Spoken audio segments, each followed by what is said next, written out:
ઉઠાઈ ગઈ તું અત્યારે મી હે? અરે પૂછડી જીરીક નિરાતે તો બોલાય ને હું બી ગઈ તને ખબર છે? આ તો તું છે મને લાગ્યું કે ભૂત બોલ્યું. એ કઈ નઈ પૂછડી બજારમાં જાતી હતી. કેમ સોનલ બજારમાં? એ કઈ નઈ બજારમાં થોડું કામ હતું ને એમે અમારે અડદિયા બનાવવા ને તો અડદિયાની બધી સામગ્રી લેવા જાઉં. એસે ને મમ્મીજીએ બધું લખાયું કાજુ બદામ ને દ્રાક્ષ ને અડદિયાનો લોટ ને ખાંડ ને ગુંદર ને એવું બધું તો લેવા તો જવું પડશે અડદિયા બનાવવાતી કા. સોનલ તે ઘી નથી નાખવું તમારા અડદિયામાં કે તેલ નાખીને બનાવવા? એ અક્કલ મઠીની ડોબી ઘી વગર અડદિયા બનતા હે કાં ખબર નથી પડતી. ઘી તો મારે માવતરને નથી 5 કિલોનો કિટલો ભરાઈને આવ્યો તને ખબર? માર પિયરમાં 12 ભેહું દોવા દે ને પાસ તો હજી વ્યાવાનું છે ખબર તને? હે તો માર પિયરમાં તો દૂધ ચાય ને ઘીનું કોઈ દી દુકારો જ ન પડે ઘરમાં. ઓ યસ તને ખબર પૂછડી ખૂટ્યું મારે અહીંયા ઘી મોકલાવે માર પિયર વાળા. હા તો એ આપણે ગરમ કરીએ ને થોડીક વાર રાખીએ ને તો એવું જામી જાય કણિયું વાળું ને એવો સુગંધ આવે ને બહુ વજનો અસલી ઘીનો. હું એમ કહેતી હતી તું નેવરી હોય તો હાલ ને તું માર ભેગી. હું સોનલબેન તમે તો એવડા અટાણની નેવરાઈ થઈ ગયા ઊભી ગયા તી પૂછડી પાસે કા કઈ કામ નથી લાગતું? પણ ધીમે બોલો ની ને હું કામની વાતો કરો? હાવ કામ તો તમારે જો અમારે તો કઈ ન હોય. ના સોનલબેન એવું કઈ નથી. આ તો ઊભા હતા ને તો મેં કીધું બે ઘડી હસી લઉં ને તો તમારી ખબર જ છે તમે કામ વિનાના તો કોઈ દી નીકળો જ નહીં. તારા મારી કોઈ દી કોઈની કરો નહીં ને કામ વિનાના બાય નીકળો ની મને ન ખબર હોય તમારી. હા તો આ તો અમારે અડદિયા બનાવવાને તે બજારમાં બધે મસાલા ના તીન ચીજ વસ્તુ બધી લેવા જાવ. તા નીકળી માન જાતી તી તા વાહેથી પૂછડીએ થોડીક વાર ખોટી કરી નાખીને ભેગા ભેગ તમે આવી ગયા. એ તો સોનલબેન હું તમને શું કહું? એ સોનલબેન તમને એમ કહું બજારમાં જાવ ને તો એટલે ઉગમણી ગમ એક નવી કરિયાણાની દુકાન ખોલી મંગુ કાકા નામ છે ને એનું નામ સંગુ કાકા.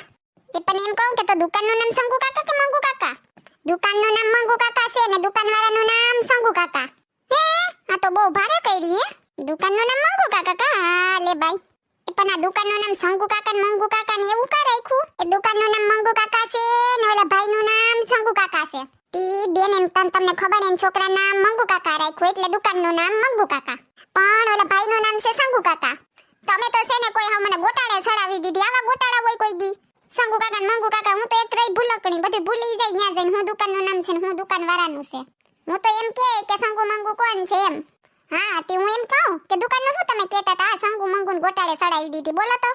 એમ કહેતી હતી કે દુકાને બહુ સારો માલ મળે કઈ વાહી ન હોય બધું તાજું ને 2 રૂપિયા આપણે સસ્તું પડે. ઈ કાકા બહુ સારા છે.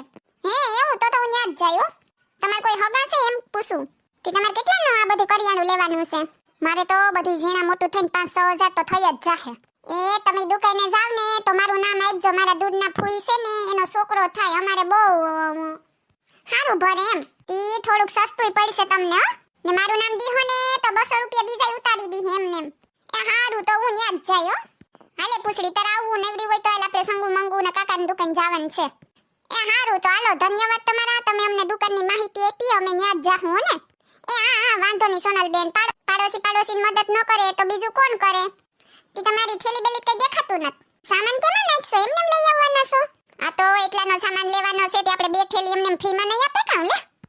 મારો તો નિયમ જ છે ગમે ત્યાં જવાનું ને થેલી વિનાનું જ જવાનું. એટલો સામાન લઈએ તો પછી થેલી મફતમાં ન આપે કાં? થેલી મફતમાં લેવાની જ. એમ કરીને મેં 30 થેલીઓ ભેગ્યું કર્યું તમને ખબર? ઈ હારું કહેવાય હો સોનલબેન. ઈ તમે હારો આઈડિયો આપ્યો. એ હારું તો હાલો મારે જઈએ પછી મોડું થઈ જાય પાછું. એ હા વાંધો નહીં નીકળો. આ જોઈએ મેં કેમ બાકી સોનલબેનનું સેટિંગ કરી નાખ્યું. મને કમિશનમાં 500 રૂપિયાનો મેળ ખાઈ ગયો. આજનો દી થઈ ગયો. હાલ હવે નવો કોક મુર્ગો ગોતવા દે મને.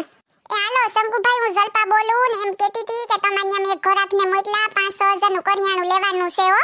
કે હું એમ કહેતી હતી મારું કમિશન રેડી રાખજો ને ઘરાકને હાસવી લીજો બરોબર ને? એ હા વાંધો નહીં. હા રાખું.